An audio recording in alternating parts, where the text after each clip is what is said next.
ఏంటంటే నాకు కొట్టిన కొబ్బరికాయలు ఏమైనా మిగిలిపోయేమో వాటిని తీసుకెళ్లి పచ్చడి చేసుకుందాం అనే బ్యాచ్ ఒకటి. ఇవన్నీ చూస్తూ 9 రాత్రులు గడిపాక సరేలే సాయంత్రం అనిపిస్తారులే అని కాలు మీద కాలు వేసుకొని కూర్చుంటే అప్పుడు మొదలవుతాదిరా నా నిమజ్జనం వ్యాన్ ముందు 90 వేసి నాగిని డాన్స్ చేస్తారు. అంటే నాకు అర్థం కాదు, 9 రోజులు వాళ్ళతో కలిసి ఉన్నానని నన్ను కూడా వాళ్ళ ఫ్రెండ్ లా ట్రీట్ చేస్తారా ఏంటి?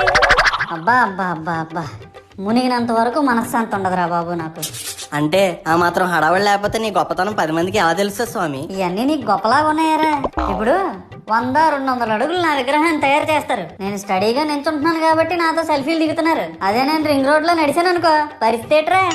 చూడు మహేష్, పిడికిడంత పసుపు ముద్దలో నేనున్నానని భావించి మనస్ఫూర్తిగా దండం పెట్టుకో చాలు. ప్రతి సంవత్సరం పెరగాల్సిందే నా విగ్రహాల యొక్క పొడవు కాదు, మానవుని యొక్క బుద్ధి.